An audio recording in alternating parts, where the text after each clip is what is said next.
Got an interview from my guy Rodricutz. He went from 20 to cut when I first met him all the way to 80. Yo, this is Rodricutz. I'm right here with my boy Jay Fady. Yes, sir. My inspiration from the beginning, my mentor for me, my career of Barber, and definitely helped me progress and getting me up on everything. Just how to show love. Next move is 100. Stay tuned for that. But in the meantime, watch this slideshow presentation that he gave our free community, how he raised his prices, gained self-mastery, self-actualization, and has worked together to make that happen. He's going to share that all with you. Boy Jay Fady, he was actually a barber local downtown, and I visited him a couple weeks into me actually beginning to cut hair. Super inspirational. He actually gave me some materials myself, gave me a lot of advice when it comes to cutting hair and how to attack the game. We stayed in connect from there, and then eventually actually did do a one-on-one mentorship, which really led to a lot of success. Right now, let's go. Let's do it. My man's got the slides ready. Yes, sir. Well, definitely my boy Joel, he helped me along a lot of the time with exactly that. So I'm going to shine a lot of light to my boy Joel today because he's been doing it from the beginning. Thanks, bro. I was able to charge or to scale from 20, 30 bucks around the 2021, 2020 years, which was pretty much COVID, and eventually make my way up to 80 bucks, which the next price would ideally be 100. I was in school a little bit, so people at school were able to get to know me and know I was cutting hair. I was posting content and videos, but it wasn't necessarily the correct type of videos that were going to get more reach, that was going to, target the people that I was trying to get. And once I had reached out to to Joel, then we actually started to get a better, clearer vision of that. But I did have this super big fear as a young barber and a limited belief that I just wasn't capable of doing it. I was like comparing myself more so to the results that they had, and wasn't realizing that I have a whole journey to get there.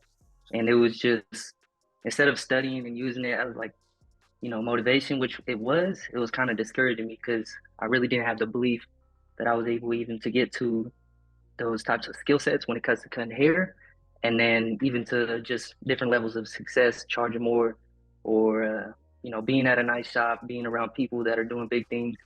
And that I would say was my number one.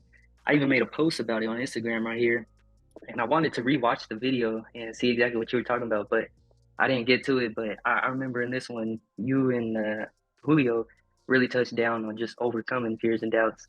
And at the time, I really wasn't cutting hair as much, and it was just always discouraging. So as I started to apply myself more in the game, that was definitely a belief that I started to overcome.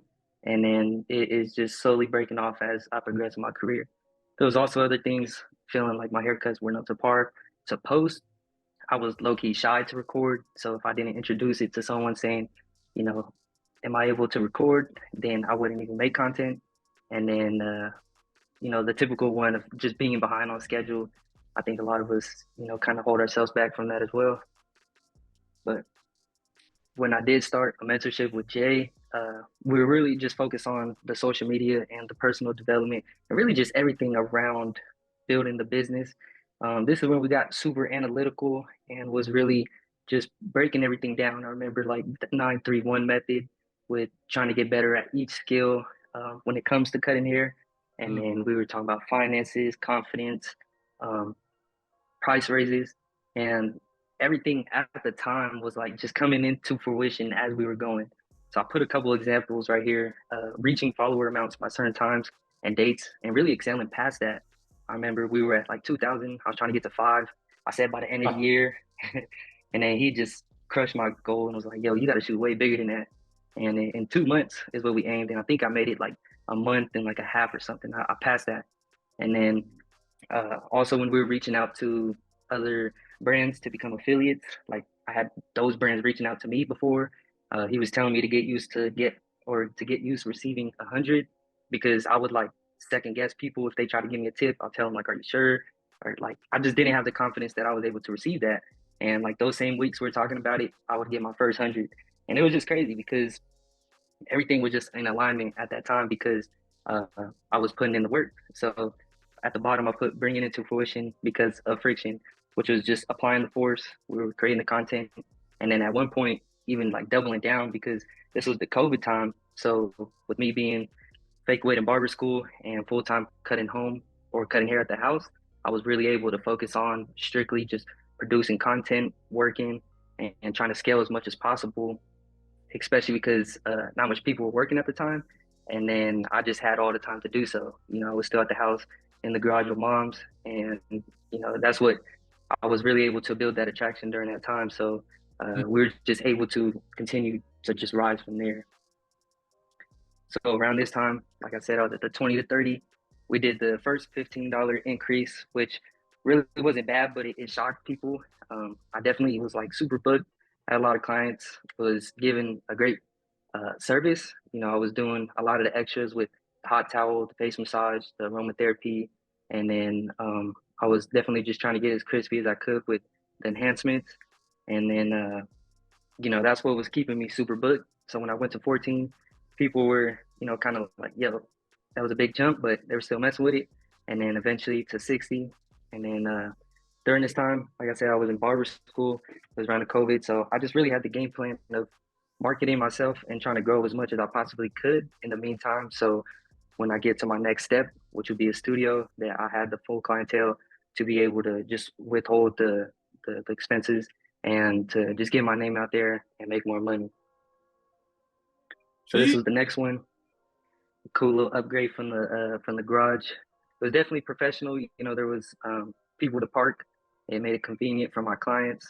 There was an outside waiting room, and there was other barbers and other people in the industry as well. So it was a cool environment, and it definitely served me for the time being there. But I did know that I was really only going to be there for around a year to 2 years, just because I wanted to outgrow that space. I wanted to feel like there was something next, even though this was like a dope, step up. I did kind of have the idea of, getting a shop and then seeing what's up with having a couple people in there just so we could kind of get something going. But that's when I ended up seeing the apartment that I actually lived next door to. And it just made greater sense to me that I was going to be able to work from home, make it more convenient, and combine the two to where it's just a different experience for my clients. It's more of a different lifestyle for me living as well, and just a lot more comfortable. I was going from like downtown to Arden and traffic, and I just try to eliminate all of that. So right here definitely made it super unique, especially for my clients because they haven't necessarily seen a barber shop in an apartment. So that was super dope, being able to make the transition. Um, I didn't tell my mom I was gonna do this, so I had Yeah. like broke my lease. It was like 6 months in, and actually it was a little bit more expensive than what I was already paying. So I was a little bit on like the nervous side, I guess. But I went for it, and it was definitely something that just kind of shaped me all around as a Hmm. person. Um, That's a massive jump, bro. To not tell your mom about something like and make a boss move for the first time. I mean, not first boss move because you did the studio, but still, that's like a right. massive jump. Can you share the numbers? How much was the rent when you first started the studio? What was the rent there? Um, yeah. So Yeah. the studio right here on the left, it was around 1,400, and then when I moved to the right one, which is right down the hall, it was at 1,600. And So when I was paying, go ahead, how old were you right here? year and a half ago, I was like 21, 22. Yeah, I Bro, think 21, 22. this story just it unfolds better and better the more details that you hear. Fire. Man, I appreciate it. I would, I mean, because like you said, making a jump, not telling your mom, I would only imagine like, being in your position where, because like when you say, you move from Ohio to California without telling your mom, it Yeah. could kind of go through your ear and then go out the other. But when you put it in perspective, that's even more crazy.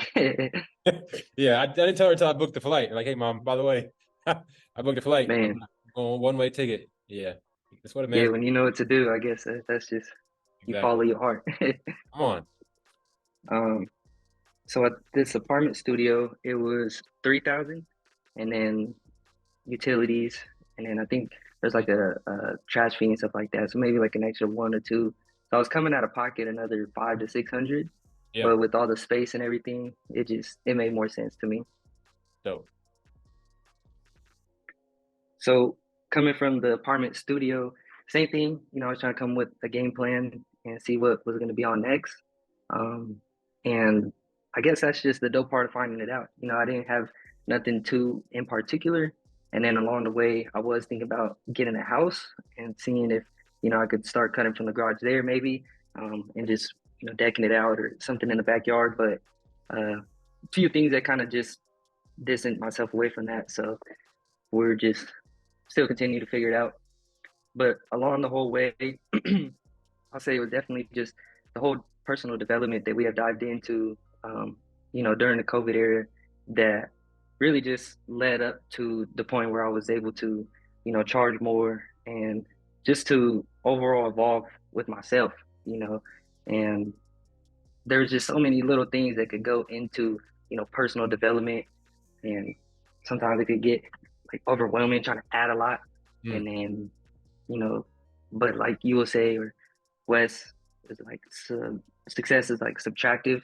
So it's kind of just finding, a balance on what works for you, what gets you in the right mindset, what helps you align with those goals, and what gives you those visions of the goals that you want to have.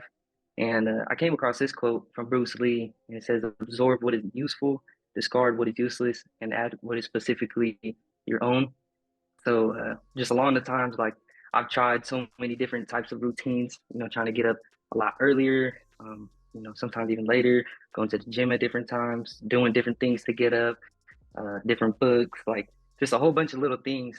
But I feel like overall, just tapping into the personal development is what is going to super just be like the byproduct of your success and kind of getting into what you want to bring into fruition or what you want to accomplish. And then that's another one right there from Wes is just your level of success would never exceed the level of personal development.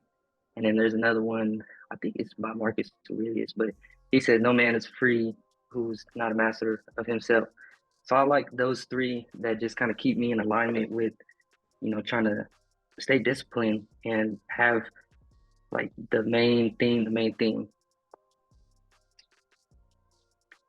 So when I went to the studio, I had like bought this banner on Amazon and it said "fuck average, be legendary," and I just put it on as a decal because I wanted to go for like that off-white type thing, the hype beast. And then over time, it was just something that like really stuck to me, and I never necessarily put too much meaning to it, but it was just kind of becoming my thing to like post on Instagram and to just to say, and it was hard. I liked it as like a mantra, pretty much. So when I had like broke it down and like really seen like what it meant to me is when I started to kind of just create my own philosophy type thing around it. And I ended up coming up with these three guiding principles, which was inspired from Wes. It is, how does his go again? Ripped, rich, and rare. There you go. Uh, yeah. So this was inspired from there, but it would be lean, elite, and legendary. So just having that lead approach to your lifestyle, to focusing on, what you got to do on a daily to get the results you want, and finding efficiencies and systems in order just to make it easier, and over time just stack those wins and continue just to make that little bit of progress. Um, and then just really being elite at everything that you do, just being good. I've always like applied myself, whether if that was like sports or cutting hair, making videos, just trying to be the best at it. And then more so like in comparison to myself on like how much better I could do. So there's just a lot of things when it comes to like what you can be elite at, but ultimately that is what builds your unique legacy with you just being good at the things that you are and uplifting and inspire other people to where they could figure themselves out and kind of try to apply that to themselves and see how they could grow to reach their full potential. And one of my favorite ones too by Nipsey is "The highest human act is to inspire." So that one's always cool. It's always like I don't know, it's like a good feeling, whenever you're able to just have some type of impact on someone. And I'll say Barber was another brand that I've started to build. And this is more of like my transcendence Mm. type like business, I guess. And I would say it was something that like over time I've been trying to get more clarity on as well. I've started a little bit over a year ago and we just been finding our ways, but the biggest thing I wanted to do was just to connect, learn, and support the industry, and just find ways to be able to excel in our careers, and just be better as a barber, better as a human, and just a different approach, to the industry that is going to excel beyond the status quo. So, you know, a lot of people are going to be wanting charging a lot of money for haircuts. So that's going to be, a whole lot separate from just the people that stay cutting 12 heads at, 20, $30. You see people that's doing mentorship. So Joel, you got Bossio, you got people doing education, you got people coming out with their products. And I think that's like the barberneurs that I like super recognize that just bring other businesses to the industry that solves more problems and that is innovative and creative and unique at the end of the day as well. So I personally have a couple things that I like started to work on, which was doing more so like classes and just connecting to people, having fun and doing stuff related to barbering. And then also had a few ideas on what would pretty much just help, so uh, something that's like a product. And then eventually I would want to create something as well that's online and connects everybody to where we are just learning as barbers, and then we could find a way to be creative and just approach the industry in a different way. The Rodricutz. So I got a quick question about the ages that you were, but I just wanted to say, bro, phenomenal story. It has played out like a real movie. When I look at those slides, it's like as if I was a young barber again, and I'm like dreaming again. Like I'm like, oh, so this is what my barber journey could look like. I'll start in the garage, and like, yeah, I'll probably be like afraid of the next step, but I'll take it, and I'll just keep the faith. And next thing I know, like, what if I have my own studio?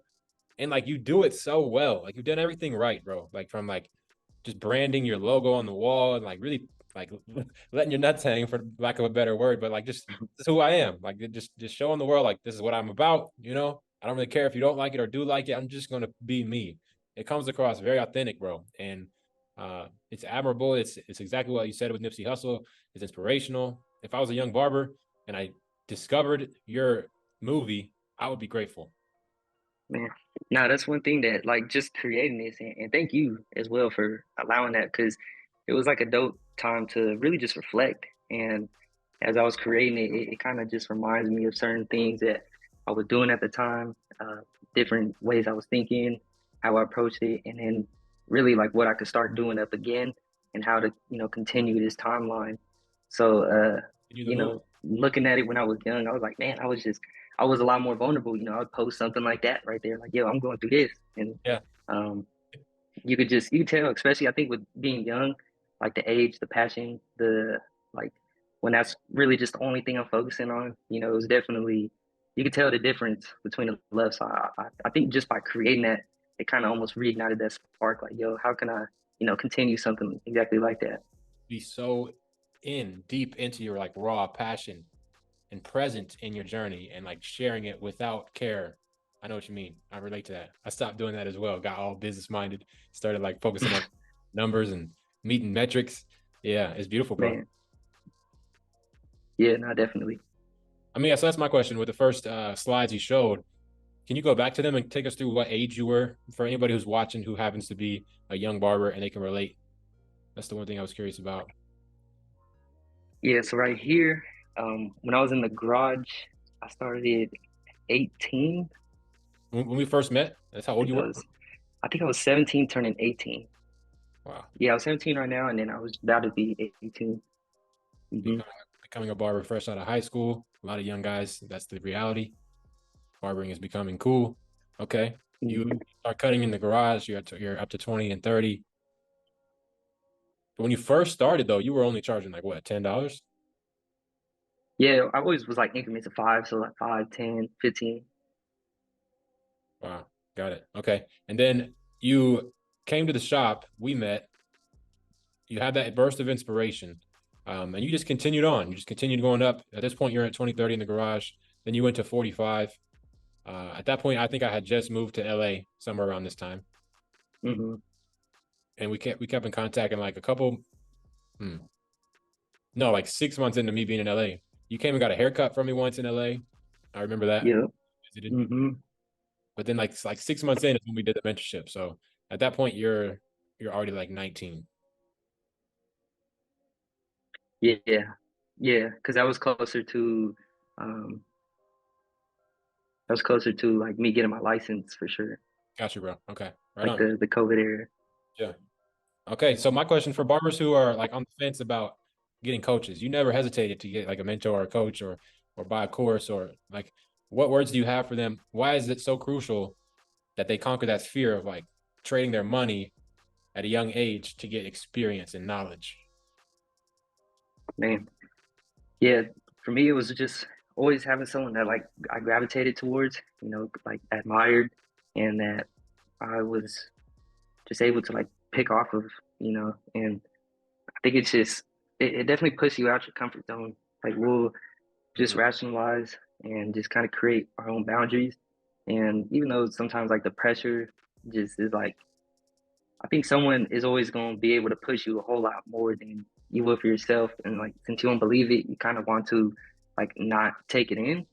And that's like more so on the comfort area. But um, when you actually take that leap and like have the faith in like what they're saying and stuff right there with like your own rationality behind it as well, then I think that's what promotes the growth for sure. Cause I don't know how long I would have been, stuck at that area. I probably didn't even realize, for myself that I would have been able to make that next jump. So pretty much, yeah, just having someone there to really make that um, something that I see for myself and then later on achieve was I think that was big. Like that affirmation pretty much that nothing was expensive if it was for my business. And every time I had the chance, I was just gonna go for it, especially when I didn't necessarily have any expenses or anything like that. Oh, facts. Yeah. Living at home is the best time, bro. I tell people not to rush Hmm. that, not to rush out of your parents' house until you like have some money saved or until you really got your emotion going. But yeah, Man, the quote that came to mind was that we don't rise to our highest dreams and goals. We only fall to our lowest standards. And that's like a Sam Ovens book quote. But Wes says the same thing. He says like you don't rise to success, you fall to your system. So Wes has like his blueprint system. It's like uh can you talk about your system that you developed that's helped you, even like a daily routine? Like I know you mentioned disciplines and staying lean with your habits. Like, what's your non-negotiable habits? that would for surely be, getting in my workout and having something like a list pretty much of the day that is going to be crossed out. So, I mean, the ones that I wouldn't write down or like the non-negotiables would definitely be working out, getting up at a time, getting up earlier to where I could just knock everything out before I start cutting hair, and then like Oh, drinking water, or specifically a gallon, and then definitely just tapping into the reading and get an idea of like what the vision is going to be for sure, just to keep that fresh. Because that's one thing too. I've always like not paid attention to what exactly I'm like achieving. Um, so it would just be every day, just mindlessly working towards something.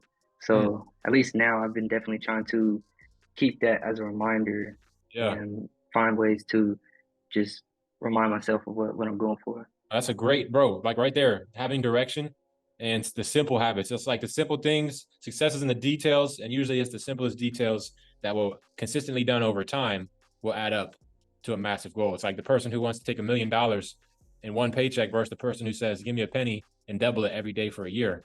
The person who took the penny ends up making more, and like a lot more, right? And it also reminds me of the Seneca quote that he says, "If a man knows not which port he sails, no wind is favorable." So if you don't know where you're sailing, then if the wind blows, you don't even know if it's getting you closer to your destination or if you're going farther because you don't know which direction. And Right.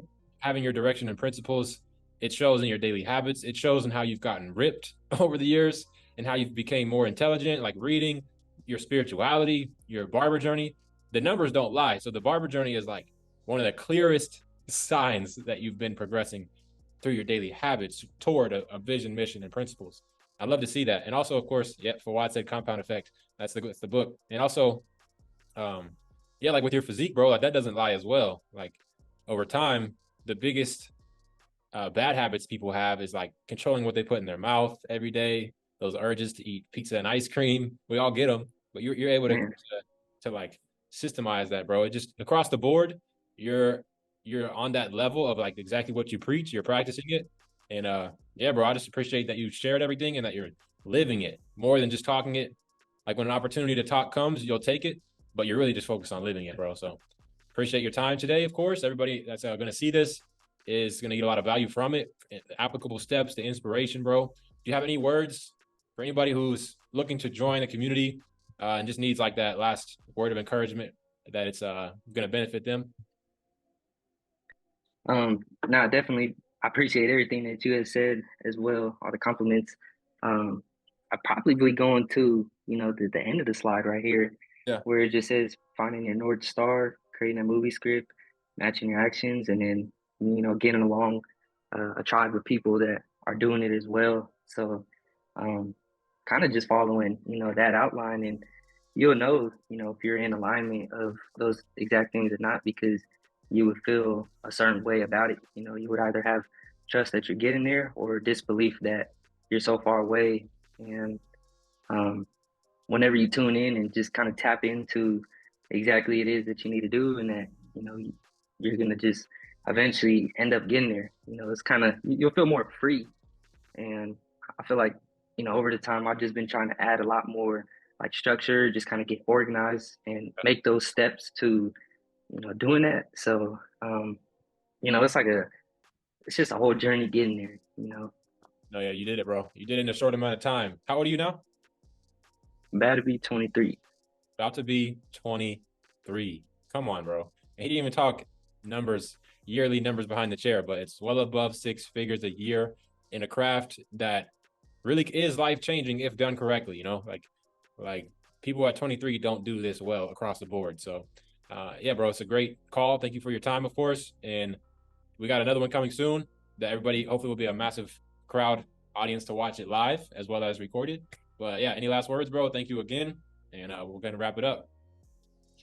No, I appreciate you, bro. Of course. I think this one, like when you were asking for, or when you were asking, like, where do I see like Barber going and stuff, and like kind of creating it online. I think even just like creating these slides gave me inspiration on, tapping into other barbers, see what type of like barber blueprints would they have, or like if they were put in 10 slides, what advice would you give to impact someone's, barber career or life? So I think this whole process was definitely just, I learned the journey. I appreciate it. Definitely Of course. giving me that platform. My guy. And even just kind of like letting me recognize, because man, I didn't even realize sometimes when I think about it, like, damn, I'm 22, 23, so I appreciate it, bro. Of course, bro. Yeah, it's really, I'm going to stop the recording. I met him. He came into the barber shop, sat in my chair and said, yo, I'm actually a barber. I was like, what? Let me see. Shows me his page.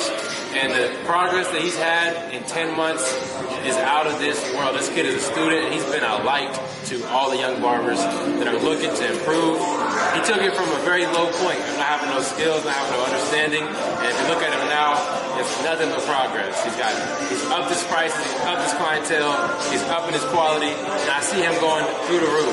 So stay tuned for Rodricutz. I'm passing him the crown. Let's get it.